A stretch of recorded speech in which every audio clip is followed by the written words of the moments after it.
Warning, this episode contains spoilers and strong language.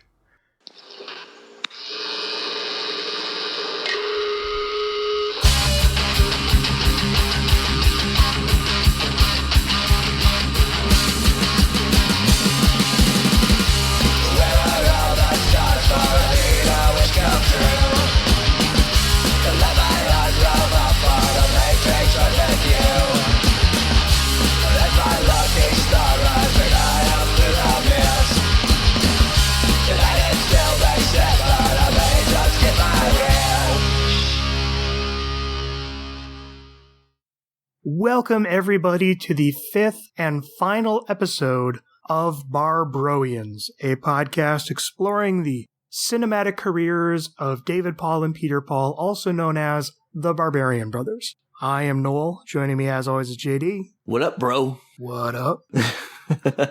We did an episode of Shumacast covering DC Cab. We've done 4 episodes covering all 4 of the films in which the Barbarian brothers were the lead actors. So we're doing a final episode where we're just going to kind of step back and look at a broader overview of their entire careers.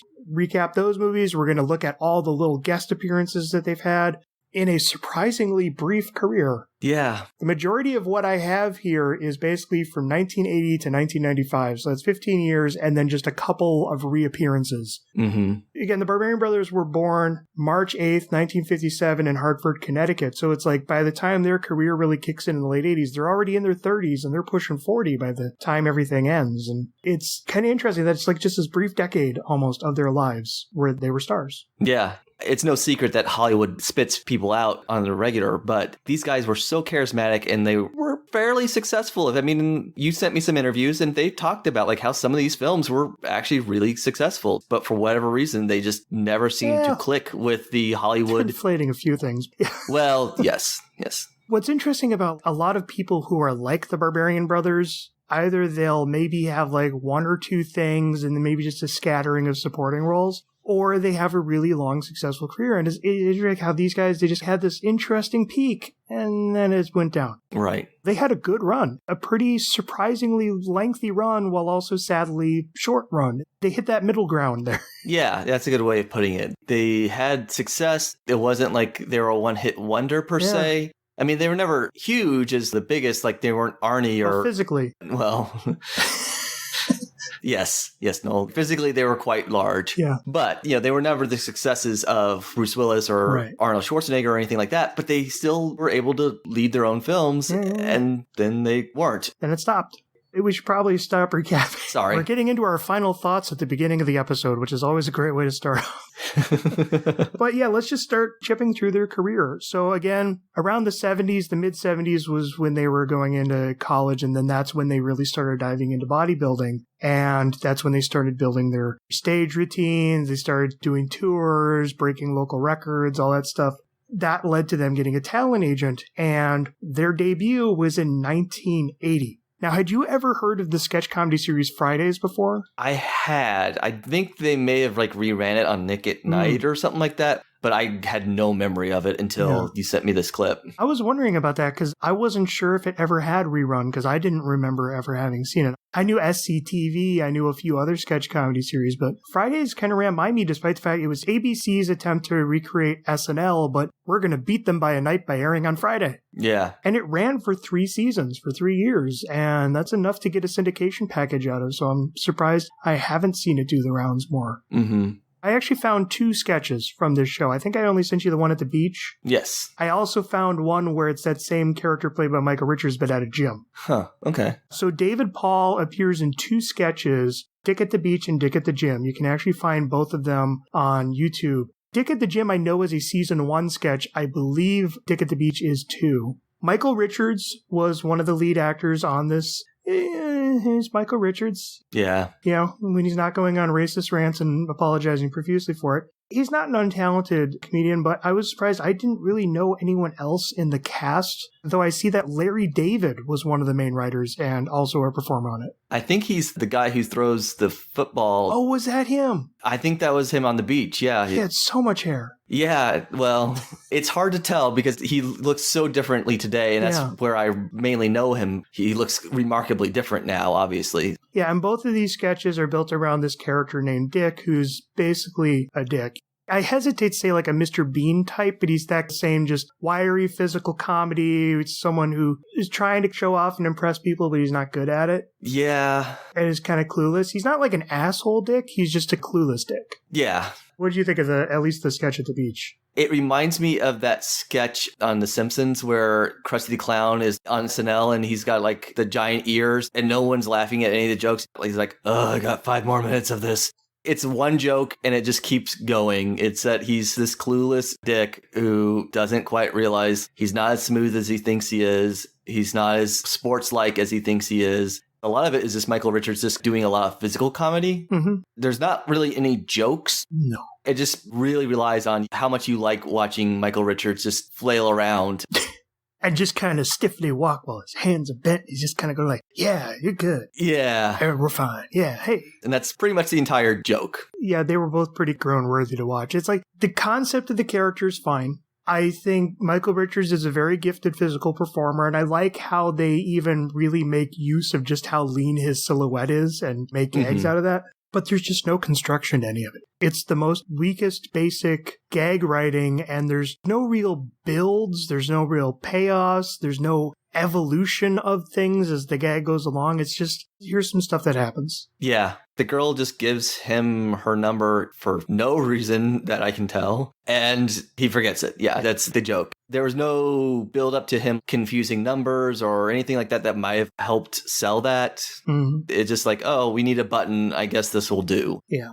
And so David Paul, he appeared in that sketch. He didn't really play a part in it. There was just this bit where Michael Richards needs to rinse off at one of the showers on the beach, but this giant muscly guy is using the tall shower, so Michael Richards has to get down on his knees in order to use the low shower. And that's the entirety of the gag. Yeah. Not exactly a showcase for... Did you say this was David or... That's David. David seems to be the one who initially had more of an acting presence, and then Peter kind of gradually came into it. Okay. It's not exactly a showcase of David's career. No.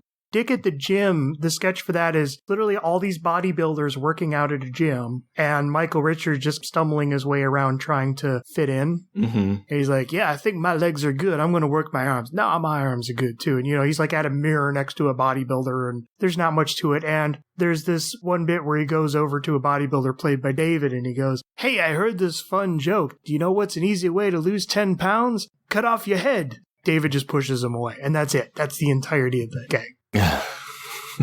Yeah, it's a shame we lost this cultural milestone of Fridays. I would be curious to check out some more Fridays. I mean, granted, I've never really gotten into the Larry David style of uncomfortable, awkward humor. Yeah. I never got into Seinfeld. I've never really checked out Curb Your Enthusiasm. It's just not my thing. I'm not saying it's bad. It just doesn't click with me. Yeah, I get it. And I think a lot of these sketches, even more so than the physical humor, are just about awkward discomfort. Yeah, I agree. So yeah, I think that's one on the Barbarian Brothers checklist that you can just cross out. You don't really need to dig it up. No. He's mostly just a background performer in both of them. Mm-hmm. He's an extra, basically. Yeah.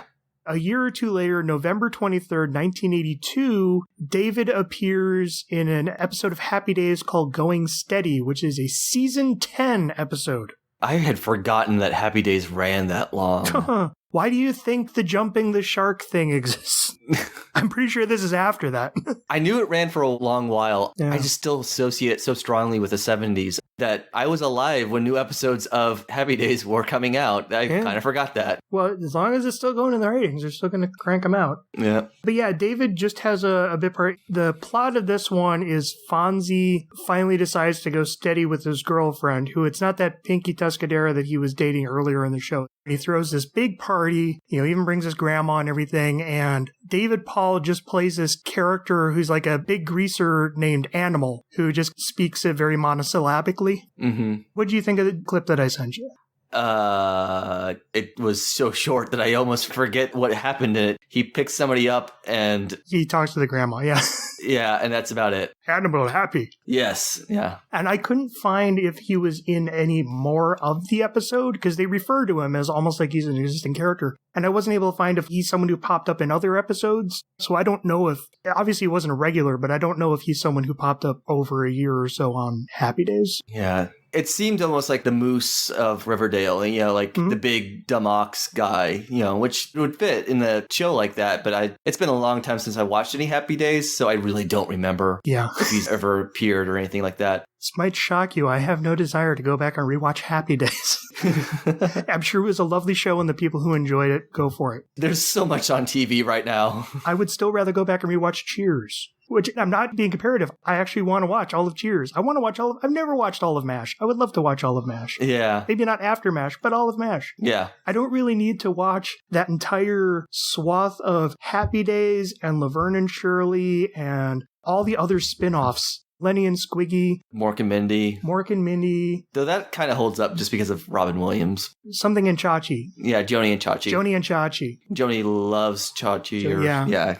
I don't really feel a need to. I'm too busy reading all of the X-Men comics that are ever published. Yeah, no, it's not high on my list either. I'm too busy watching all of G.I. Joe. Hey, no, I don't blame you on that one. And podcasting about Thunder the Barbarian. Blatant plug. Yeah.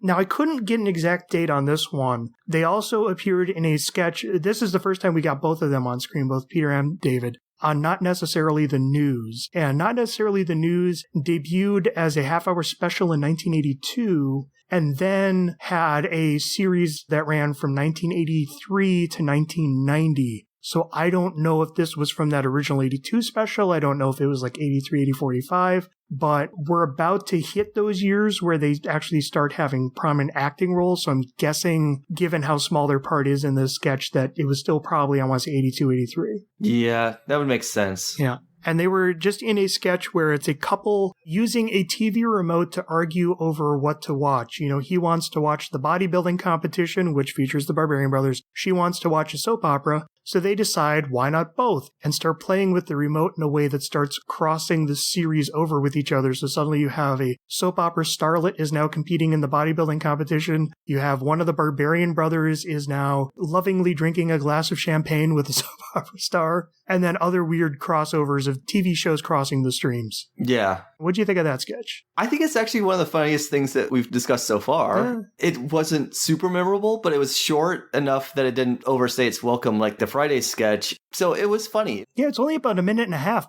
Again, like getting into what I said about Fridays, it's a sketch that does have an evolution as the sketch goes along. Right.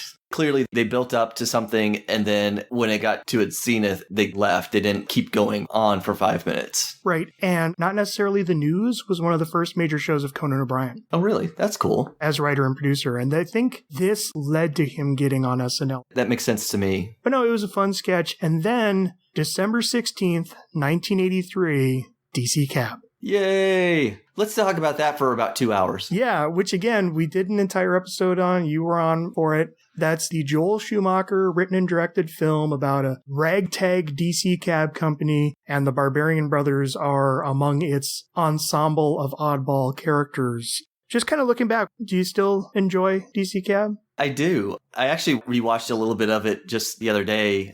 In one of the interviews, they had talked about how Mr. T couldn't remember some lines, and so he had to carry the script when he's standing right in front of the Lincoln Memorial. I was like, oh, let me just find that. So I was like looking for it. I just found myself falling into watching it again. I was just like skimming through, like, I want to watch this bit. And of course, I had to re-listen to the end credits where it's just watching them all look like they're having the best time in the world in this parade. I still enjoy it quite a bit. There's obviously things I still think are problematic, but there's so much of it that's just fun. And I agree with you. I think it still holds up as just a really fun, enjoyable comedy. There's maybe like 2 specific things I would like to edit out of that movie. And the rest of it is just a really fun screwball comedy. Yeah. And what I like about the Barbarian brothers in this one, where they play 2 identical twin cab drivers. By the way, we haven't mentioned the evolution of their look yet. In all the ones that we've had leading up to this is where they still have the it's not really like a mullet. They have the curly hair that goes down just to the end of their neck. Yeah. It's not full long hair, but it's also not full of mullet because it's, it's just all combed back. It's the kind of Lou Ferrigno style. Exactly. And they've been clean shaven in those. And this one, they have that same style of hair with headbands, but they have beards. Right. Though I did notice in the parade, they rarely focus in on them, but they're clean shaven in that. Oh, okay. So they shaved. So I don't know if that was done afterwards, like they had some reshoots or something like that. Well, or, it might just be the characters cleaned up for the parade. That's possible too. I think what was nice about them in that movie is they weren't just, let's have these two muscle guys pop up for a second here and there. They were a full part of the ensemble. Mm-hmm. They ran around with everyone. They bounced off of everyone. They had their own specific bits. Like, I still love the bit where they're telling Albert in the car about that whole accident where the guy got sliced in half and they're getting into all the gory details and they're constantly going back and forth. Yeah. Yeah, this is the first time chronologically where you really get to see the charisma that they have. Yeah. First off, it's the first time they were really allowed to act, but it's also they're just having so much fun. They're not in it long. They're never the focus as much as some of the other characters in that ensemble, but they do steal a lot of the scenes that they're in. Yeah, and it's nice that not only is this the first time we fully get to see them as performers, but they are playing actual characters. Right. Again, I love how they fit into everything. Again, I love them leading everyone through an exercise routine. I love, again, Mr. T and them smashing into that farmhouse. I was going to say that's probably one of my favorite bits. Sorry, ma'am. Wrong house. 3 of the biggest guys in that movie, and they all just smash through a house. I'm so glad that there's a clip of that on YouTube because I do revisit that clip.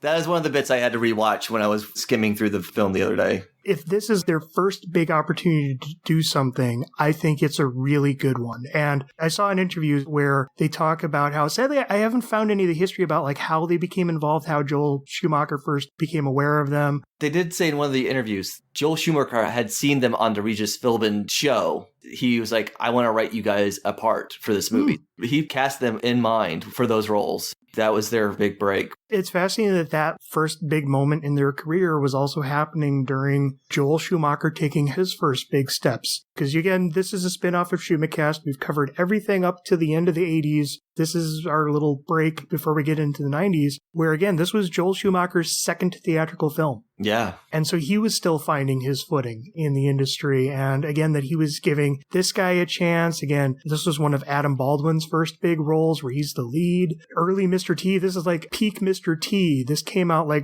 right around that time when people were still learning who Mr. T was. Right. Again, Joel was really good at just having his foot on the edge of pop culture and being like, hey, this looks like an interesting thing that's rising up. Let's see if we can help that. Yeah. And I think he used them really well. Yeah. I'm glad that he did. Yeah. I'm glad that that was a good springboard for us doing this series too. And then almost a year later, again, that's surprising. It took a while for them to like fully catch on after that. But again, it's like you guys soak in. Mm-hmm. I think part of that, again, is they hadn't fully settled on their more iconic look yet. Right. Which they're only a couple of years away from. Mm-hmm. In September 30th, 1984, they were in the season 3 premiere episode, a feature-length episode of Knight Rider titled Night of the Drones. It's an episode where Michael Knight is investigating a mystery involving drones, like radio-operated vehicles, very poorly designed radio boomboxes that turn into robots. And it all ties into this whole heist to steal computer chips from a thing. Yeah. What did you think of the episode Night of the Drones? I didn't care for it that much. I like parts of it, but part of it is I always loved Kit. I never really cared about Knight Rider the show. Yeah. And the music. Yeah. The music is pretty awesome too. I will give you that. I've never been a big fan of Hasselhoff. I thought that the actual story was a little overly convoluted. It didn't need to be a 2-hour episode. No. I like Jim Brown as one of the convicts that is helping the main bad guy. He was charismatic. Yeah. But the rest of it, I'll just be honest, the Barbarians were one of the best parts of it. Yeah, it's a pretty typical episode. It was mildly diverting. It's the best way I could put it. 80s episodic TV, there's nothing wrong with that format, but a lot of it was just churned out quick and cheap. There's no reason why this needed to be a 2-part feature-length season premiere, because it's just a very weak, tepid heist story. The villains aren't interesting. I mean, a couple of the people that they hire for the heist are interesting, like Jim Brown, and then I can't remember the Asian man. He was at least a good performer, and I remember that actor because he was in Megaforce, and he played the Bruce Lee parody in Kentucky Fried Movie. Yeah. But the main villains themselves are not that interesting. The plot is not that interesting. There's this whole subplot of the woman engineer of KITT, who Michael always has this kind of will they, won't they tension with, has left the team, and this is them trying to get her back. It's like, I don't care. Yeah. Plus, they had a cool concept. Like, okay, this is the bad guys with their own version of KITT, because they have this drone car. The whole drones thing was such an afterthought. And they blow up KITT. That was a good twist. That was a good twist. I didn't expect to see that. It's been so long. I forgot that they had given KITT an upgrade in the third season, but it was so lackluster in its execution. And then the boombox transformers. Yes. Where he also has these radio-controlled robots that people will bring in disguised as a radio, and then it'll turn into a robot and do some kind of sabotage. It was the cheapest, lousiest. It would literally be like the boombox would unfold in half and just be a square with 2 little arms and legs that don't do anything and a head for no reason. Yeah. The funny thing, I actually read the script of this episode before I watched it because I'm me and it was available. Uh-huh. They're describing it as like it's Soundwave, and it is like stealthily dodging around and climbing things, and it's like a fully automated. Nope, we don't get that. Admittedly, it's 1980s TV budget. It's your season 3 premiere. Come on. At least they could have done like a marionette, something that's more animated. Yeah. Could have done a hand puppet that would have been better than this. They could have taken a Transformer, because that would have been the right era, and actually probably have done something with somebody just off screen moving it. And so the Barbarian brothers in this one are literally the villain's goons. Yeah. They're the ones who just walk around, look intimidating. They get into a few fistfights with Michael. They kill a few people. There's the good twist where he needs to get information from them, so he lures them over and electrocutes. I think it's KITT is electrifying a fence that they've grabbed onto, and so you get to see the Barbarian brothers acting as though they're being electrocuted while giving information. Like I said, they're the best part of this episode in a lot of ways. I mean, at least they're most amusing part of the episode. When they're trying to get a map from this old Chinese man, one of them, I can never tell them apart. I don't know if it was Peter or David. It's probably David. I noticed David had most of the speaking role in that one. Okay. I can tell them apart now. But he just grabs them and he's just like, here, as he's squeezing him. But it looks like he's just trying to give them like an awkward Heimlich maneuver. Yeah. Imagine if he had been doing that documentary stuff. Yeah. But yeah, I like that they are played up as intimidating because they are strong. I do like the fight with Michael where it's like he's punching and kicking them and they're just kind of like, really? Yeah.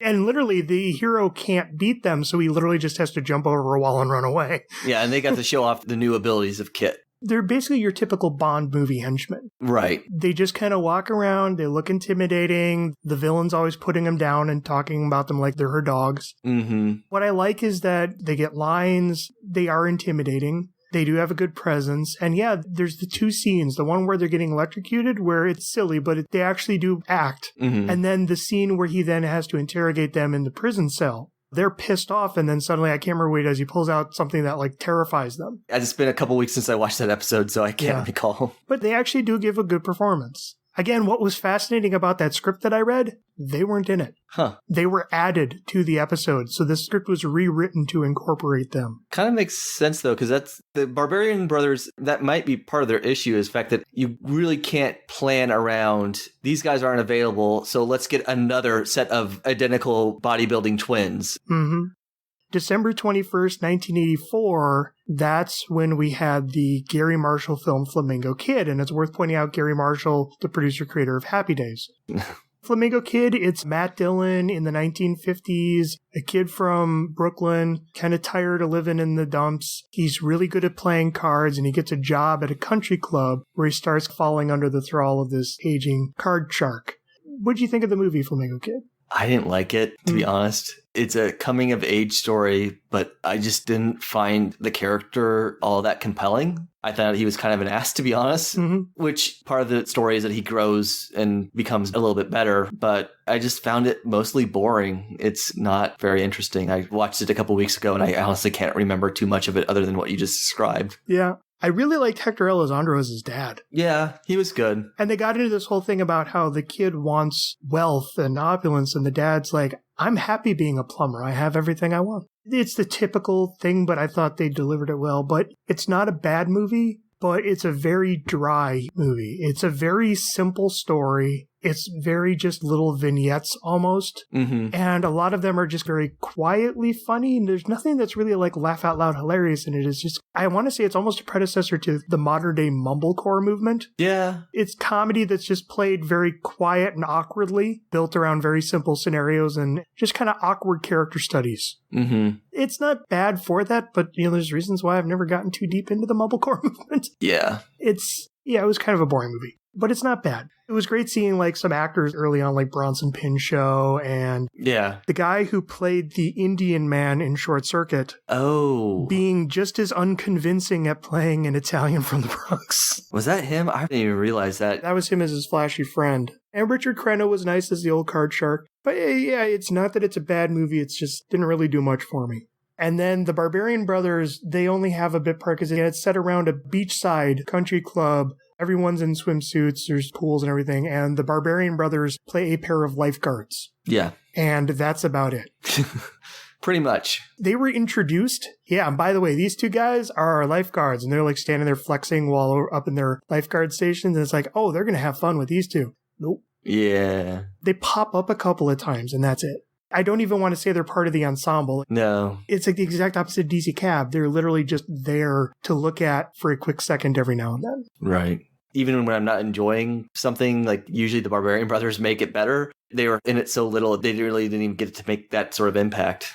And then moving on to 1985. Now, by 1985, the Barbarian Brothers were already starting to build up a bit more of a media presence. They were starting to do more interviews on shows. And they had already started working on the Barbarians. But before we get there, there was another show called Hollywood Beat, which was literally Aaron Spelling trying to cash in on the success of Miami Vice. Poorly. The Barbarian Brothers were set to be regulars on the show, and I don't know if they left or they were let go, but they were replaced singularly by John Matuszak, who's the guy who played Sloth in Goonies. Okay. A football player turned actor. Mm-hmm. I looked at a couple episodes, kind of sped through them because they were really bad. It's a terrible ripoff of Miami Vice. Basically, our two lead cops at the end of every episode would just go and hit the gym where they'll just talk about the lessons they learned each day. As we all do. And they'll get some friendly advice from the bodybuilder who owns the gym. And that was supposed to be the Barbarian Brothers.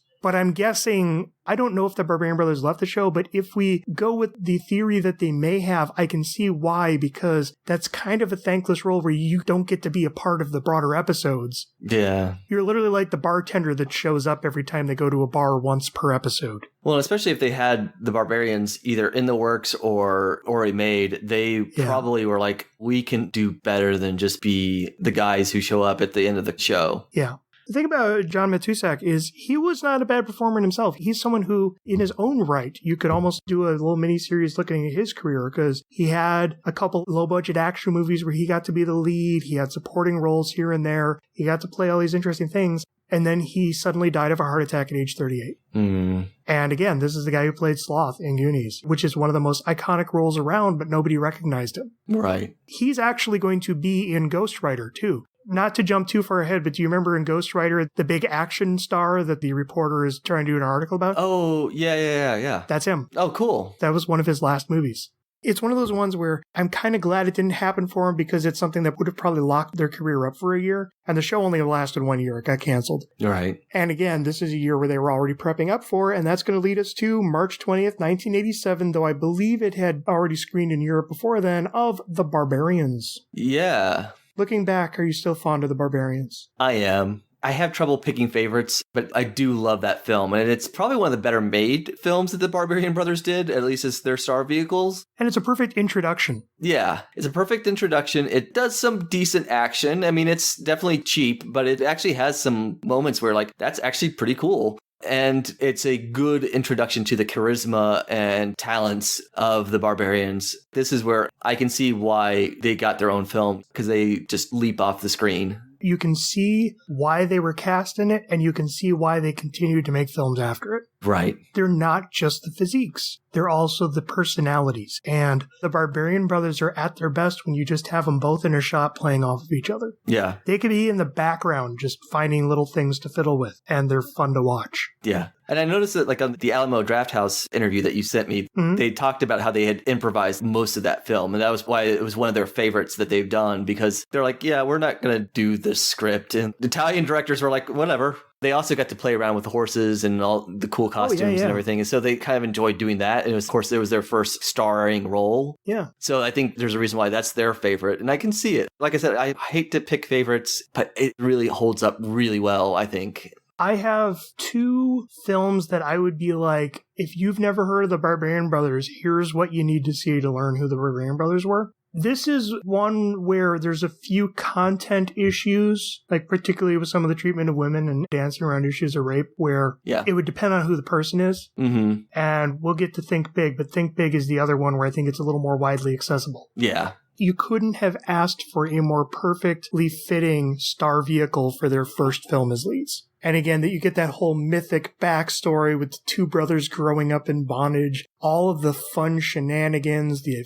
fantasy adventure, the costumes, the sets, all the humor and jokes. And again, it's a very vaudevillian thing, which again goes back to their stage days. And it's just such a fun movie. I agree 100%. I found an interesting interview when Barbarians was coming out. Now, the thing about Barbarians, it was a very limited release. This was still that era in the 80s where a film would travel from theater to theater to theater. Mm-hmm. So that you would only make a few prints of a film, and then you would literally just play for a week in this theater, and then we would move that print over to play it for a week in another theater. And the Barbarian brothers were almost the single-handed promotional machine for that, because they printed up their own flyers and would go around towns in their giant muscle cart and just pass out flyers to everyone. The film did pretty decently. I mean, not huge, but it did decently enough given how limited of a run it had. And what was interesting to read was it was planned to be the first in a trilogy. I wanted to see that trilogy. Yeah, I would love to find out more of like how far did that actually get in development, or was it just an idea?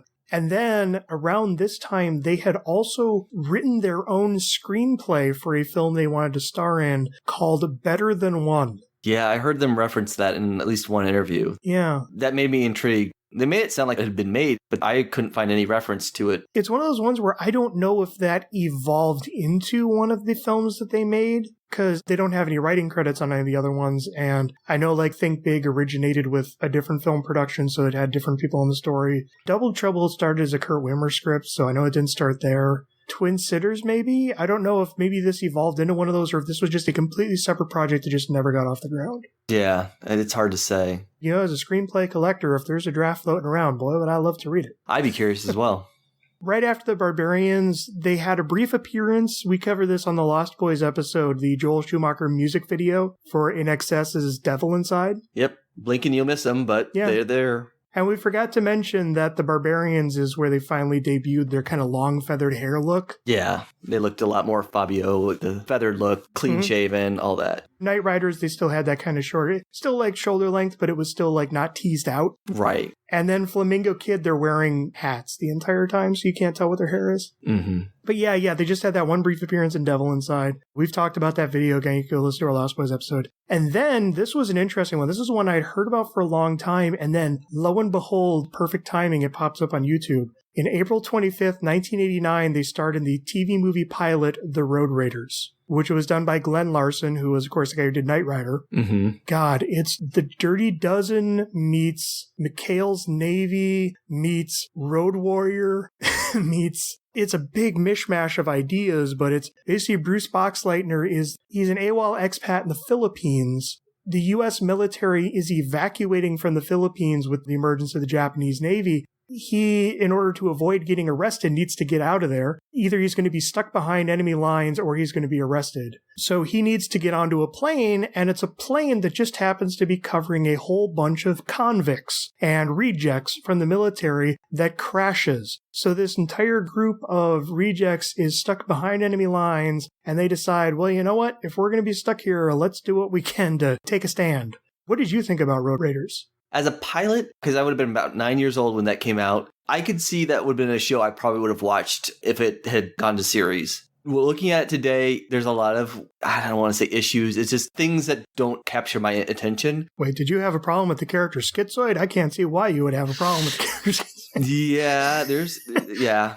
I mean, just the whole setup, the idea behind it might have been interesting if we got to see a little bit more of what a typical episode would look like. But I just wasn't really grabbed today. But like I said, I could see 9-year-old me probably would have liked it quite a bit because there's just a lot of zany humor there to keep my attention, enough action to keep me going. Yeah, I would have liked it then. I don't really care for it a whole lot now. And did you recognize who played Einstein, the demolitions expert? That would be Evil Ed, wouldn't it? Yes. It took me a minute. It was like, that voice is so familiar. Like, I didn't recognize the face, but then I was like, oh, yes. It's the Evil Ed Barbarian Brothers crossover that could have been further explored as a TV series. I never expected that to happen, but now I demand that we go back in time and make more of this happen and make it blatantly that this is actually Evil Ed. No, I like that he's a different enough character. No, I agree. He was actually one of the better character actors in the episode. I loved this. This was entirely my jam. I mean, I think there's some questionable bits, particularly the portrayal of Tia Carrere as an island native. But God, I loved how this jumbled mishmash of a story still kind of miraculously came together. By the time you get to a time where they're driving a toy line of vehicles cobbled together from tanks and airplanes. That was pretty awesome. That's when you know exactly the pitch that sold Glenn A. Larson on this. Yeah, and that's what I was meaning when I kind of wanted to see what a typical episode would be like. Because kind of like how Knight Rider, like the car steals the show. When you see those vehicles, they are really cool. Yeah. I kind of want to see what else they could do with these vehicles. But it's all like right at the very end. Most of the movie is them putting it together. Hey, you get to see a barbarian brother behind the wheels of a monster truck that he's driving while operating a Gatling gun. I'm fine. Fair enough. But no, I loved Bruce Boxleitner's character in this and the whole kind of emotional journey he goes on of being a Han Solo style con artist and scam man who has to end up rallying the troops and save the day. I love Leslie Jordan. He's one of my favorite character actors. He was the petite little guy with the deep Southern accent who was the Navy man. I love him. He's one of my favorite. Again, Stephen Jeffries, the Barbarian Brothers. So many of these other great character actors. As wrong, we got to mention Schizoid here. Schizoid is played by the man who played the blind man in Robin Hood Men in Tights, and it's about as sensitive of a portrayal.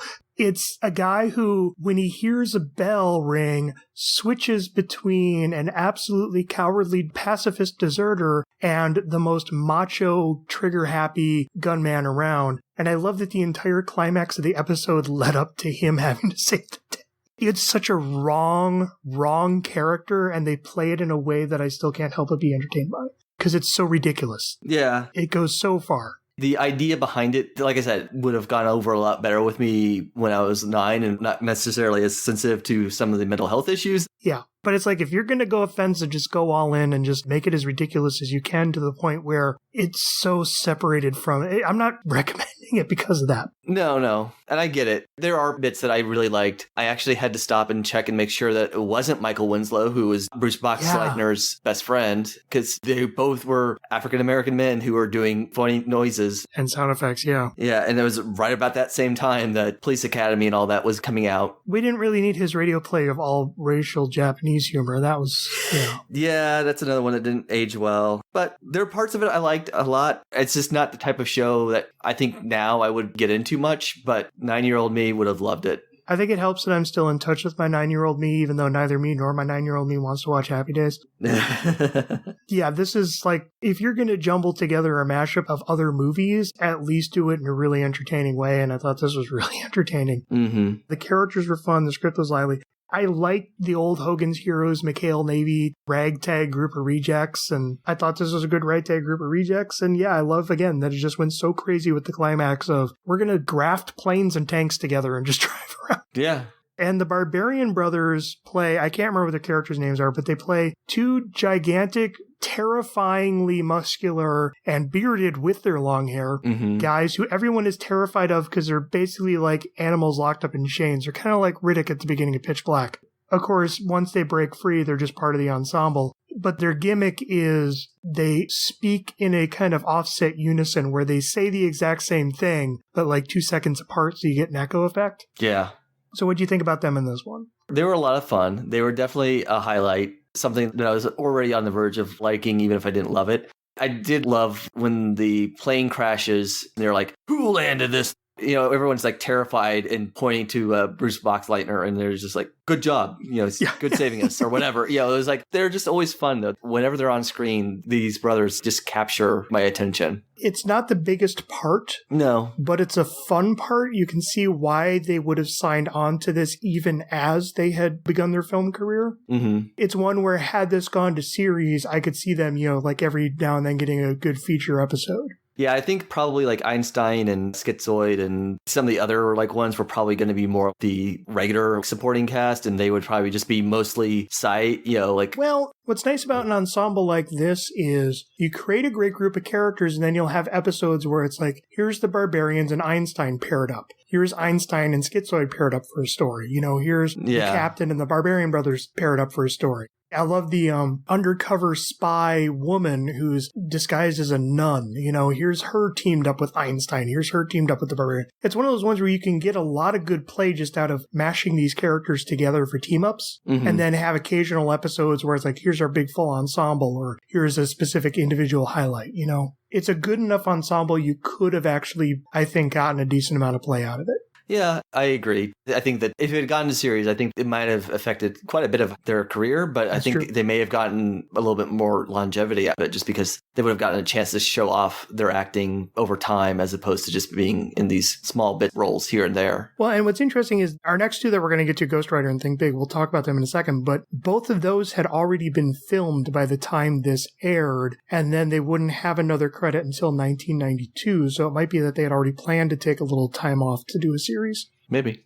Moving to December 1989, that's when we get Ghost Rider, about a female journalist who decides to take some time off to get away from construction in her apartment building. So she goes to a house that her mother still owns that used to belong to her aunt, who was basically Marilyn Monroe, who supposedly died of a suicide overdose, but still lingers around as a ghost who can interact a surprising amount with reality as they uncover this whole political conspiracy where she was actually assassinated. Yep.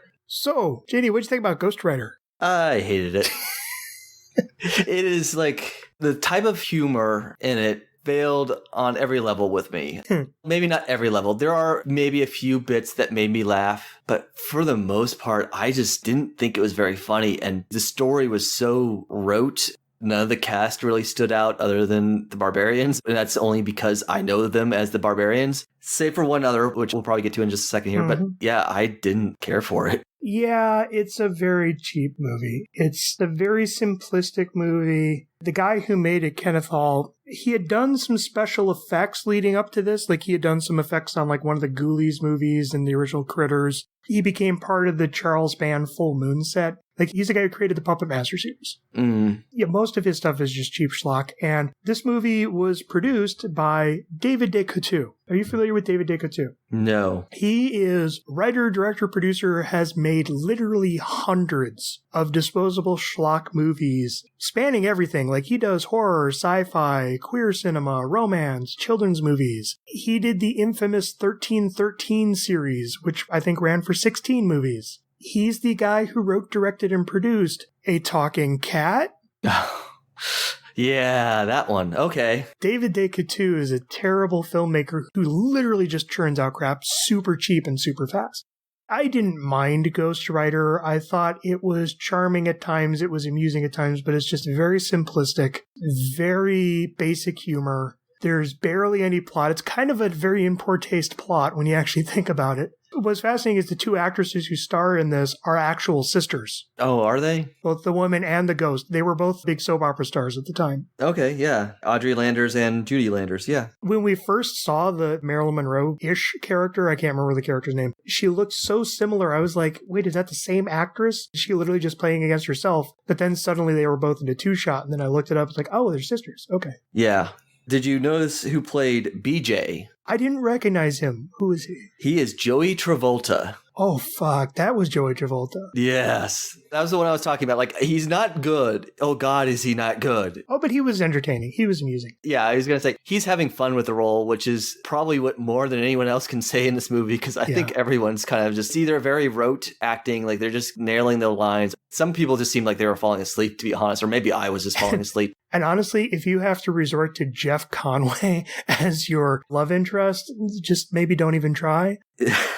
Yeah, that was pretty sad. But it's an amusing movie. It's a mildly charming movie. I didn't hate watching it. I probably am never going to watch it again. I don't recommend it. But I don't hate that it exists. It's a film that felt like everyone was having kind of a fun time making it. And that can win me over a lot. But it's so simplistic. It's like their comedy bits are a ghost is drinking a drink out of a cup and is using a straw, so the fluid is going down, and someone at the bar looks at it and does a bug-eyed reaction and then looks at their own drink and says, "No, I'm done for the night." And it's like, yep. Yeah, it's that level of humor pretty much through an entire thing. It's the most basic you can get. Right. And then the Barbarian brothers played, again, going back to their Knight Rider routine, they're just the villain's henchmen. Right. What did you think about their performance in this one? Were they trying to do like a Schwarzenegger thing? I think they were just doing like a deep, "Yeah, boss, we'll go get them. We'll go take care of this." It was like a weird, to me it sounded like they were trying to do some sort of vaguely European accent. No, I think it was just doing a heavy voice. It was cartoony, but yeah. Yeah. I mean, their voices are so animated to begin with, like just trying to cover it up that much. This was probably like my least favorite thing where they actually got like a actual role. They weren't bad in it per se, but like you said, there's just the goons. I'll disagree with you. I think it's better than the Dick at the Beach thing. Well, that's what I mean when I say giving a starring role. Like at least these are actual characters, even if they're just ultimately just our goons. They actually do have things to do as opposed to just be standing there, like in the Dick on the Beach. I think that really kind of hinders any fun in the performance, just because of the weird voice choices that they did. I kind of liked it because you could just tell they were just doing something for fun.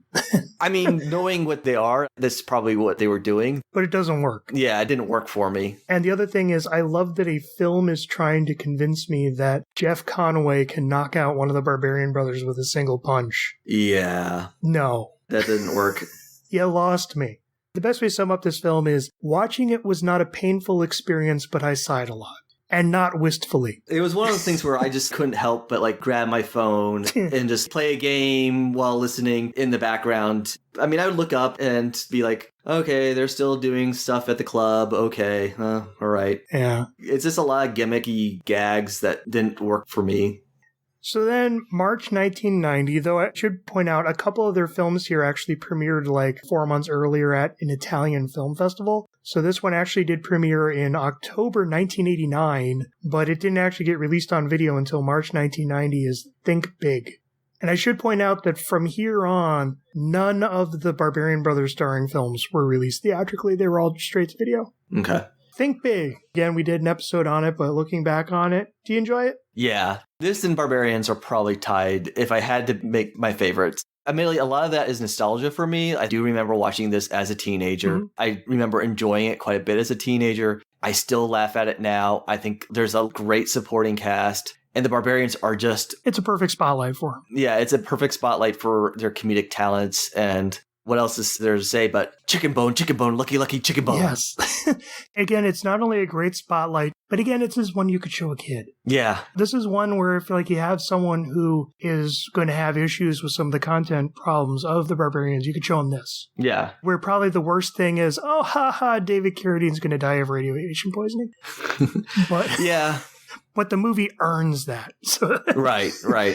It's a really fun, it's not too silly, like we'll get to with a couple of the other ones. It's so accessible. It's a really nice, simple plot. I actually really like the plot of the girl who invented the remote control that can turn on and off electric gadgets. Now becomes this big chase involving her, and they use the gadget, and that crossing over with these two Barbarian brothers who have to make it to this certain place at a certain time or they're going to lose their truck. It's a really fun road trip movie. Yeah. This is one of the best showcases for their charisma. Again, I keep using that word because it just shows it off so well because I love them. Yeah, you're probably right. Like if you had to show one film to somebody and say, this is what they're all about. And again, it's kind of a shame that, I mean, we'll get to Twin Sitters, but I think the Barbarian brothers would have had a really great career had they been in more projects that were aimed at children. Yeah. Could you see like the Barbarian brothers teaming up with Saban and doing a fun TV series, you know? Or, you know, again, John Paragon, who's going to do their next 2 films, was one of the main creative people who did Pee-wee's Playhouse. Imagine if he had gone off and set up a TV series with the Barbarian brothers, like a fun Saturday morning Barbarian brothers TV series. Yeah, I can see that. You have more films like this where you can have fun and big action and spectacle and your goofy humor and kids can enjoy it.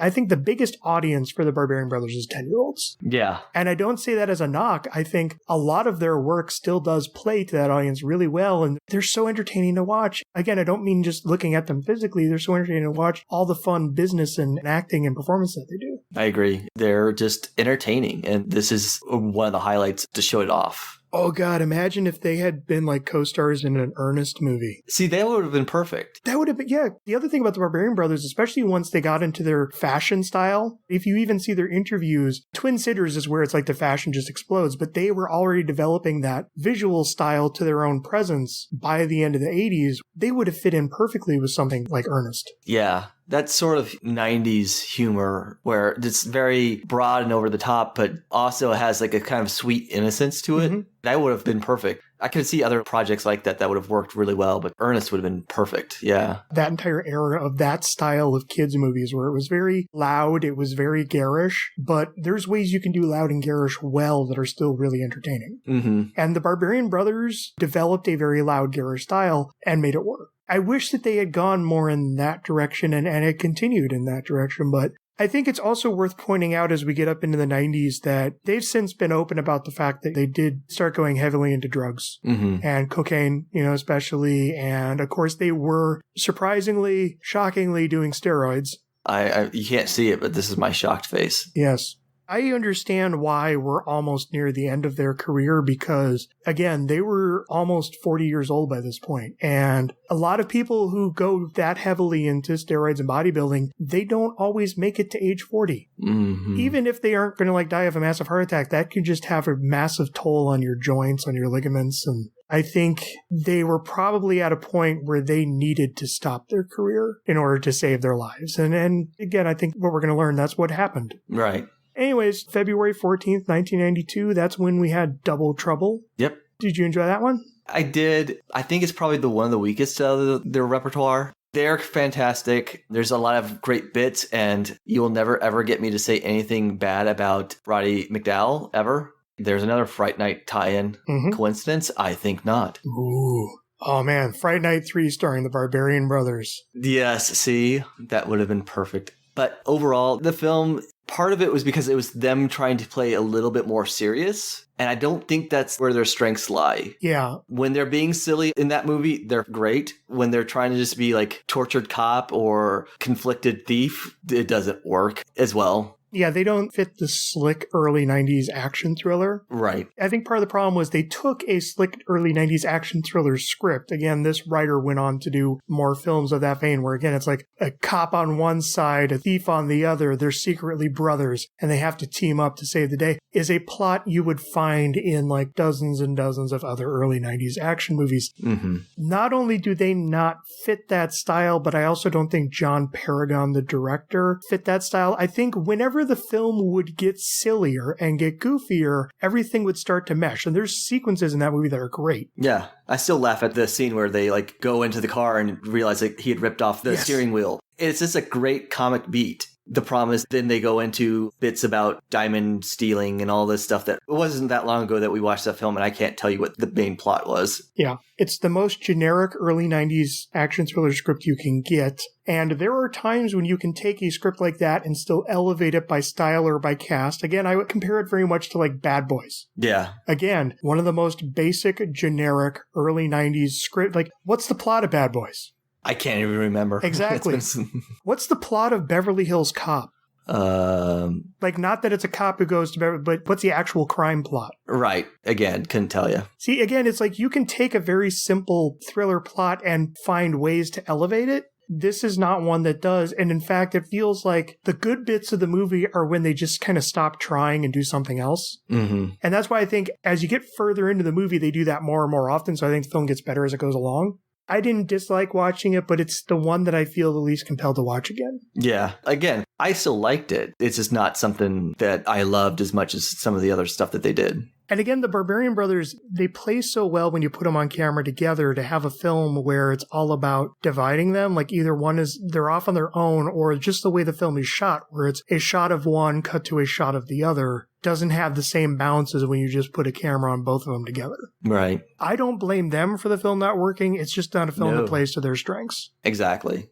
So then, August 26, 1994, we get to Natural Born Killers. Had you ever seen Natural Born Killers before, JD? Yes, I have. What'd you think of it? I liked it. It's been a while since I watched it. I saw it long after its heyday, so some of its commentary on media and stuff like that, it seemed a little dated to me at the time. I also think that Robert Downey Jr.'s Australian accent isn't that great. It's a good film. It's not something I really think about too much anymore. What's fascinating is, given how much of a big cultural explosion that it was when it came out, I've never seen it. I've always had kind of a on-again, off-again relationship with Quentin Tarantino, where there's periods where his work really bounces well for me, and it's like I go check out a few of his things and I like it.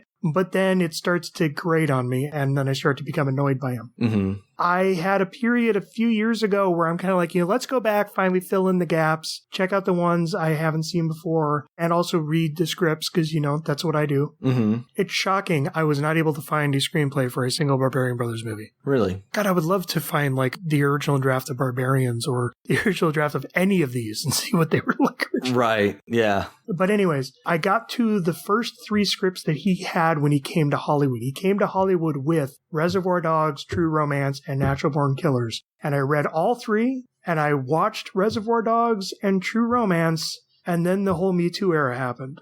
Right when I was going to get to Natural Born Killers was, again, Tarantino, he hasn't had accusations against him himself, but again, him coming out and saying that, he kept quiet about Harvey Weinstein and didn't take more of a stand, which given things that he did know were going on, given his treatments to Uma Thurman in that footage that was released to Kill Bill, where he set up an accident where she seriously injured herself. Yeah. I've always found him to be a crass, egotistical blowhard. He's very talented, crass, egotistical blowhard. I don't think he's an untalented guy. There's just times when I just need to not deal with Tarantino. I get that. I've seen pretty much all of his films, but he does have his personality quirks that just grate on me. I'd rather not listen to him in an interview ever again. Well, the thing is, a lot of his writing is also still very reflective of that, given the deep conversations that everyone has that are very much expressing his views on things. Yeah, he brings a lot to the table, but I do agree that he can rub you the wrong way, especially if you're not in the right frame of mind for it. Or if you put your foot too close to him. Yeah, well, yeah. When I did that, Reservoir Dogs was a very striking scripted movie. I don't think it needed to go in certain directions it did with some of the humor that it had. True Romance I loved. I really enjoyed his script and I loved the film even more. And Natural Born Killers was the third one that I got to, and it's like, I like what he's trying to do here. It just doesn't fully click with me, and it's a very have a cake and eat it too type of thing, where he's trying to comment on how people celebritize violence and killers while he's also glorifying these violent killers. Yeah. And he's trying to comment on glorifying while also glorifying, and it just didn't quite work. And I'm still curious to see what Oliver Stone did with it. I'm in a cool period with Tarantino where I'm taking a break. It'll still be there whenever you are ready to, if you ever are. I'll get to it at some point. Yeah, I wouldn't blame you if you didn't want to watch it, but it's not something I would really say you need to watch. I still want to see it because I know it was a very important film when it came out in terms of the stylistic approach, in terms of the thematic material. It was a very mid-90s movie. Yeah. I want to see it from the historical point of that. But I still also want to wait until I can see it where I'm not just rolling my eyes at every line of Tarantino's dialogue. The Barbarian brothers were in a single sequence in the movie which was cut out of the finished film, but it appears in the director's cut of the movie, which is what's more widely available on home video and DVD. So if you saw this film originally in theaters, you wouldn't have seen the Barbarian brothers, but if you watch it in its more widely available format now, you probably would. pretty sure that the version I watched must have been a theatrical because I didn't remember seeing them in it. Now, it's been several years. The Barbarians weren't really on my radar at that time. I kind of forgot about them. So it's possible I saw the director's cut and I just forgot about it. Just for anyone who hasn't seen it, you can actually find a clip of the scene on YouTube. Even though I haven't watched the movie, I've seen that. And that scene was in the original Tarantino screenplay. So it was something that he had written in the film to begin with. It's Mickey and Mallory, the lead couple of the movie, who are on their big killing spree. They have this big thing where they'll go kill a ton of people and then only leave one survivor to tell the tale. Mm-hmm. Well, they have this thing where they break into a Hollywood home and they get these two people on the ground and are cutting off their legs with chainsaws when they realize, wait, honey, these are the Hun brothers. We love their movies. And he's like, oh, shit, sorry, let me call 911. Yeah. So you're having that flashback while also seeing the Hun brothers being interviewed by the director who's played by Robert Downey Jr.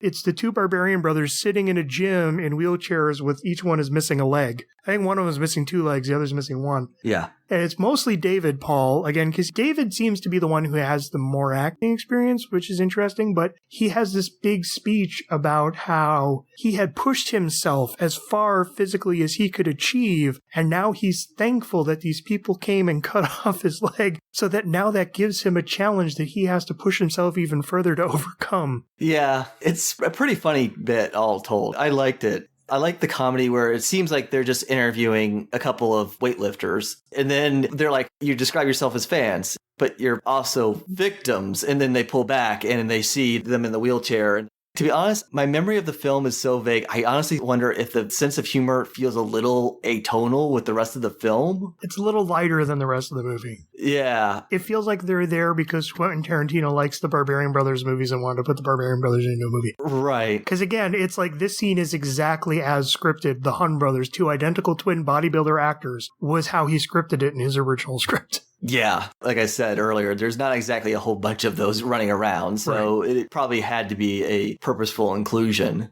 I liked it. It's a funny scene. If nothing else, even if you don't want to watch the entirety of Natural Born Killers, it's actually probably worth just hunt down that scene if you're listening to this podcast. Yeah.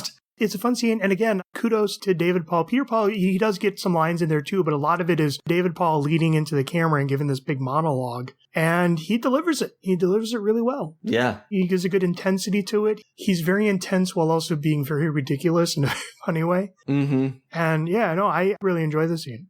And then that leads us to December 12th, 1995, the end of this period of their career when they starred in Twin Sitters. Yeah. Do you enjoy Twin Sitters? I do. It's not as good as Think Big, but it is still enjoyable. It's just wacky. Yeah. It's just a good, wacky, fun film. It's like we mentioned, it's loud and garish, but they fit loud and garish. Yeah, it plays more towards her strengths than Double Trouble did, and I think it benefits from that. Some bits I don't think work quite as well, but it mostly holds up as far as if you just want like a wacky 90s film. It's a fine note to end their main oeuvre on. Mm-hmm.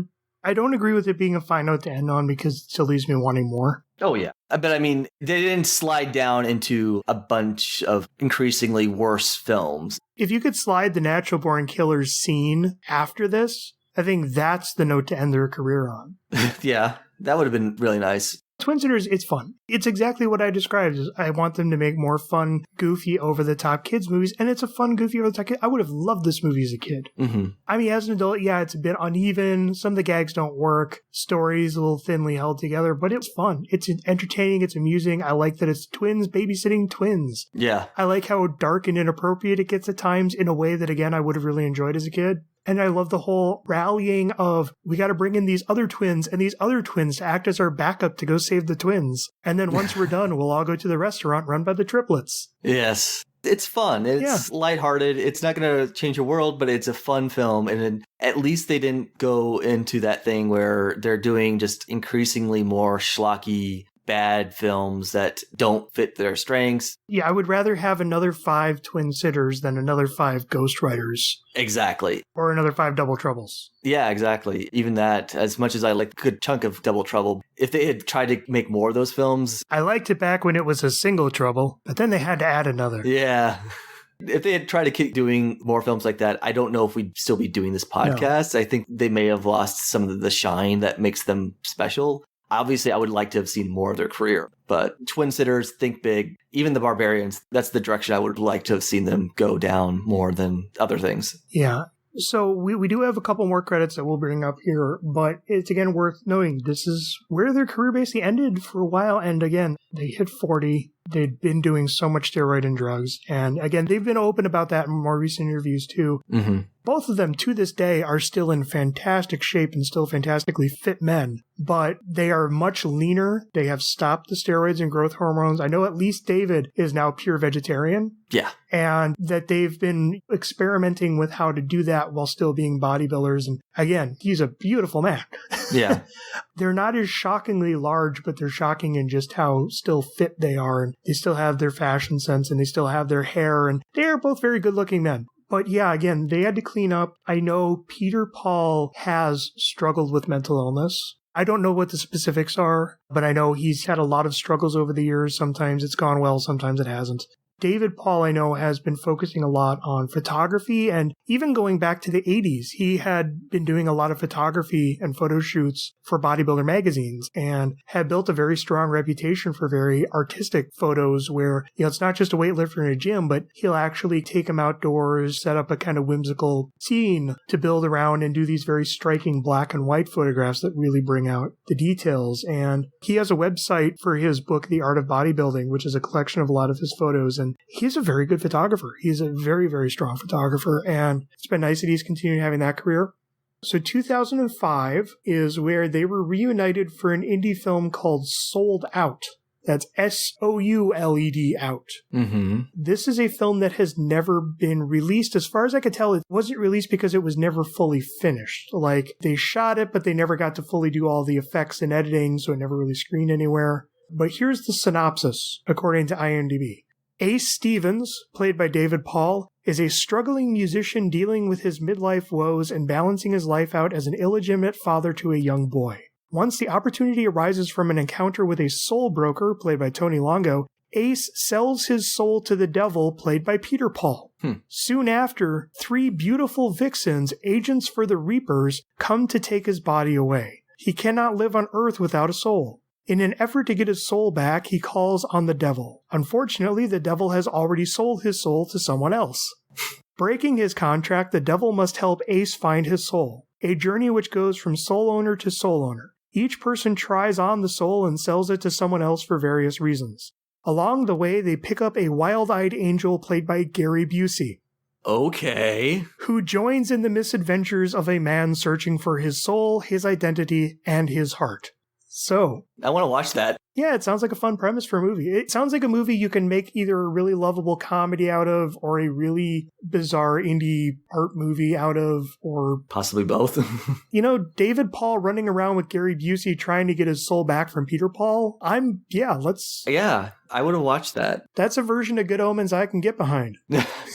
God, imagine an adaptation of Good Omens where the angel and devil are played by the Barbarian brothers. Oh, God. Yeah, that would be a completely different thing, but I'd still watch the hell out of it. Quite literally. But yeah, it's a shame this one's never surfaced because it's an interesting premise. It's interesting how it breaks the brothers up. So it would largely be David's film with Peter as the antagonist. Mm-hmm. And I like the idea of it's almost like a road trip movie of having to go from place to place to place to find your soul, and your soul is getting passed around. You can make a really nice comedy out of that. Yeah. It's a better concept than a lot of stuff that we've talked about in this episode. You could also make a terrible movie out of it, too. Right. I haven't even been able to find any clips or a trailer or anything on this one. Nothing ever got out.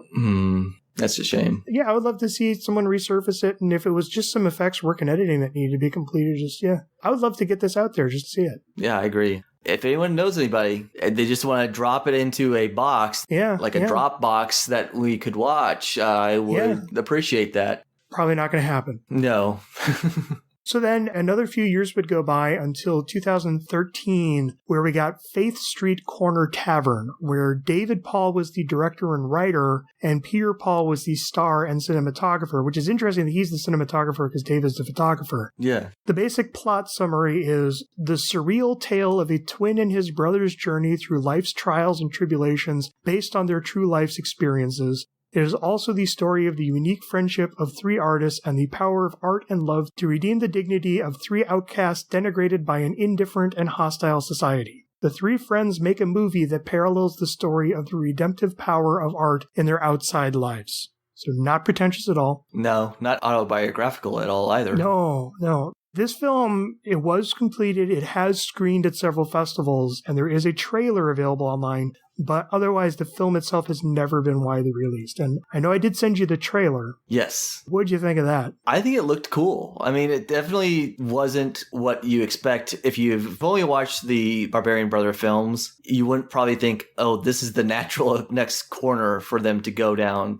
It's definitely more of an art house film. To be honest, I wasn't sure if it was supposed to be fictional, other than the fact that somebody just says, my official diagnosis of you is you're nuts to Peter Paul. And again, it's playing on his struggles with mental illness. Right. I mean, just the visuals alone were really solid. It's definitely very artsy. All that stuff that you were saying in the synopsis really doesn't come across in the trailer, but it intrigued me. I would like to see that. Yeah, no, we'll put the trailer in the show notes. But yeah, it's interesting because the trailer, if you just watch the trailer, it's basically Peter Paul being interviewed by a psychiatrist. And it's this kind of flashy, trippy memories of the past mixed with emotions and imagery and symbolism. And it's a very indie art movie. But that doesn't mean it's bad. I would legitimately be curious to see it because I think the Barbarian brothers have had enough separation from their past career and their past lives and have done so much to regain their footing that them doing a film that's basically a reflection of looking back, where did we come from? What were we hoping to be? What were we hoping to achieve? Did we do it? No. If not, then how do we pick up the pieces? I could see some really interesting stuff coming out of that. Yeah. I agree. It's a shame that it's not more widely available. We talked about the good note to end their career on. This sounds like that would be a good way to end their film careers. I wouldn't say it would be a cool comeback, but it would be a cool reunion of just, hey, we haven't seen these guys in a while. What have they been up to? And it's yeah, hey, here's the thing they made. Yeah. Listening to some of their interviews that they've done over the years, they talk about they had kind of gotten typecast and jaded. So them getting a chance to do something that's uniquely about them, from them, in their own voice. They said it in a few interviews, we've never gotten a script that we like. Everything was just a paycheck film. Some of them they enjoyed more because Barbarians, they were allowed a little bit more freedom to do improv, but none of them were done in... None of them were personal. Yeah, there was nothing that was from them. And they were always, if you go back to their earliest days doing some of their vaudeville shtick on talk shows and whatnot, you can see they were talking we've always had a belief that you should be strong both physically and mentally. Yeah. So they have this spiritual component that has always been present in their personal lives. I think this was just them being allowed to say something about it and show that off that no one ever knew. And unfortunately, it's just not available to the rest of the world. I know. That's interesting that Natural Born Killers moment came in at the point it did because they had pushed themselves as far as they could go in terms of both the physicality of the bodybuilding and being leading stars in movies and having their own run as celebrities. They went as far as they could go, and I think it ultimately led to a point where they had to step back and start to reevaluate again, mentally, spiritually, emotionally, have they been able to fulfill that side as much as they had in terms of the fame and the physique? And that's where I think the last couple decades have been more about them focusing on that, bettering themselves as people and as artists. Mm-hmm. I don't hesitate to call them artists. David Paul, I mentioned, his photography, I think, is really strong, really striking. I'm glad he's had success in that market.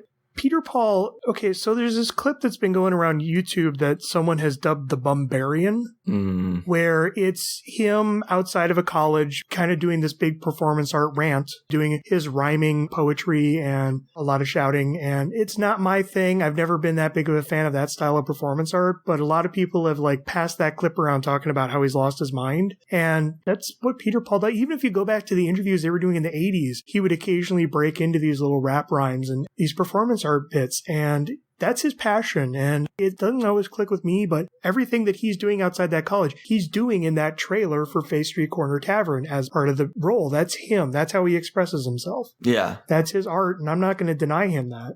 I think, again, he's someone who has struggled a lot, and to find outlets where he can explore and express that as a way to help him move forward, I'm not going to begrudge him that. No. In my day job, I work with the mental ill. Mm-hmm. I work in mental health. I've been exposed to a lot of people who remind me of Peter during that thing, but he's not like he's harming himself. I definitely see aspects that seem very familiar to some of the stuff I've seen. And just for the record, I am not clinically trained in any way. Yeah. I'm just an office support staff person. So I do not have any degrees or anything to back this up. But lots of people have mental health issues. Yeah. Whether that's performance or if that is just a part of his personality that's always been present, or a mental health issue where that's the only way he can purge himself of thoughts or whatever, it doesn't really matter because he is who he is. And that doesn't make him wrong or bad or different or anything like that. It's just one aspect of him. Yeah. I think there's people who are very quick to like say, oh, he's crazy. Well, lots of people have issues that would be deemed crazy. He's not doing anybody any harm. Whether it's performance or not, he's choosing to do stuff out there, and I don't really see any problem with it. Yeah, and just to clarify, I don't say performance in terms of he's faking it. What I mean is, okay, so we have that video where he does his whole rhyming schemes, he does his shouting, he does all that stuff. And then there's a bit where he turns to the person who's filming and is kind of like, here, let me tell you what it's really like. I think that's where he kind of breaks the performance. But I think, again, like his performance with the rhyme scheme, again, we see this in the trailer for the movie. He has this kind of almost dance thing he does where he just starts shaking his arms a lot. Yeah. What I mean by performance, he's built a routine around exploring aspects of his mental illness. Yeah. I mean, I think those are aspects of his mental illness, but he is finding a way to have an outlet for them, which allows him some level of, I hesitate to say control, but some level of peace with it. Mm-hmm. No, I can see that. Yeah. I've always heard the saying like, oh, people with mental health issues don't know that they're crazy. Well, no, that's not true. Most people actually are aware. That's almost the more crushing thing is being aware of your brain isn't working the right way, even as your brain is not working the right way. And that just furthers the depression too, yeah. You know, like, hey, this voice isn't necessarily the toaster talking to me. That's just a voice in my head. But it doesn't necessarily make the voice go away. Exactly. Or I know I get angry or I get sad or whatever for no particular reason. That doesn't necessarily stop the emotions, but it doesn't necessarily mean that they're not aware. They're likely very aware of Peter's issues, but that doesn't necessarily mean he's wrong or bad for having them or that he's completely unable to function in the real world. Yeah. And the thing that I take away from the Barbarian brothers, because again, there's quite a few interviews with them on YouTube over the course of their careers, and David even has a couple more recent ones. He has that whole half-hour one with one of his churches. Mm-hmm. The thing that I take away from the Barbarians is they are very passionate. Yeah. And they are very thoughtful. They are very passionate. They don't always go in the directions that most people would go. I would even call them eloquent. I know they still have that kind of heavy way of speaking. And again, you know, they were dyslexic as children, so they were illiterate for quite a bit of their childhood. But I think they've grown very good at expressing themselves and finding projects that allow them to explore who they are and putting all of themselves into it. Like, I mean, even the bodybuilding days. It was literally, they became so passionate about bodybuilding that they did it in a way that no one had ever seen before and were astonished by. Yeah. And I like the way David phrased it in that interview that you just mentioned. Like he was talking about like everything is an art. The way you dress is a form of art because you are choosing the way you appear to other people. Yeah. He said, and that's how we saw our bodybuilding. He does refer to like the way they were doing it. His term was acidic. He was taking steroids. He was eating protein, which like you said, he's become a very staunch vegetarian. But he's like, ultimately, it was just an expression of our art at that time. And so pretty much what they've continued to do is basically do their own form of art. Yeah. And I think that's amazing. There's so many people like who don't have that introspection to say like, hey, the way I appear to the world is a reflection of art in some capacity. Yeah. Even when they did the touring road shows, they dove all into it when they were actors. Again, like when Barbarians came out, there actually weren't trailers that were released. They literally drove around promoting the films themselves. Their passion and the heart that they put into it. And again, yeah, it's sad that everything kind of stopped in the mid-90s, that we didn't really get any more films beyond that we didn't see them continue to develop that. But again, if they hadn't put the brakes on their career when they did, I would not hesitate to say that one or both of them would be dead by now. Yeah, especially if they've had drug issues and whatnot, and not just like the steroids, but hard drugs. And as passionate as they are, I could see they might have gone over the edge. Hollywood is a very enabling environment if you already go into it with a problem. Yeah. Sometimes people can come out of that can help them and be incredibly, but again, when you're surrounded by drugs and you already have a drug problem, that can go very poorly. And I think they needed to stop and fix their lives. I don't want to say fix their lives, but they needed to stop and sort out where they wanted to go, like, again, emotionally, mentally, spiritually. They had gone as far as they probably could have gone. I'm glad that they're both still around. I'm bummed that we don't get to see any more films from them, but I'm glad that they're both alive, that they both seem to be happy. Mm-hmm. They both are still creative and they're still putting themselves into their projects and still putting themselves out there. I would love to have another film with the Barbarians, but my biggest wish is that they just continue going wherever it brings them happiness. I think that says it perfectly. As much as I would love to see more from them, if it's something that would cost them anything, like whether it is their physical health or emotional or spiritual health, then it's not worth it. Mm-hmm. They're happy. And like, at least David seems like he's found some level of success doing his photography. Peter had talked about he was doing some sort of project. A video program. A video program? Okay. It was something where he was helping parents find solutions to kids' problems. It was kind of vaguely stated. I wasn't sure entirely how that worked. I haven't been able to find out any more info on that online. I know, he stated it was kind of like a video workshop program type thing. Okay. And I think it was, kids dealing with, because, they came up with dyslexia and attention deficit disorder. And I think it was trying to find focus and trying to find outlets. Right. I think the fact that they found some happiness and success outside of Hollywood is totally fine. As much as I would love to see more, and I hope that Sold Out and Faith Street Corner Tavern come out eventually in some form or another, even with Sold Out is incomplete or something like that.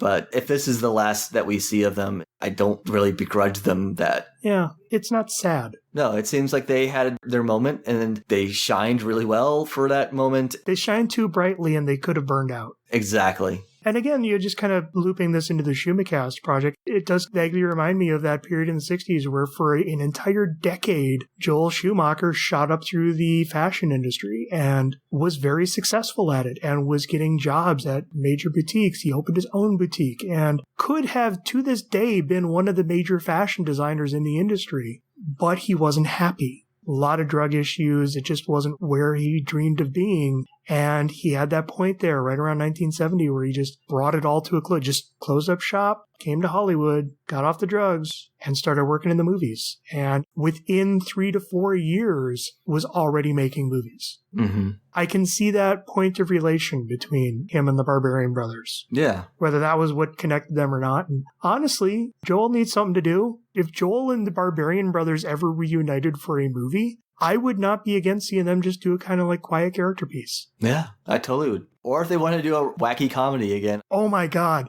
A sequel to DC Cab where they're all aged Uber drivers. Oh, that would be interesting. Joel Schumacher, I give you full license to explore this idea freely. You do not have to recompensate me in any way. I just want to see the movie and be happy. Yes. Yeah, I agree 100%. That would be... Ooh. I'm just picturing like Gary Busey as an Uber driver. And Mr. T. We could skip Adam Baldwin. I really don't need to... Yeah. But I would totally watch that film. Aged cab drivers trying to usher in the new generation of Uber drivers and teach them everything they know, which isn't much, and the Uber drivers already know more.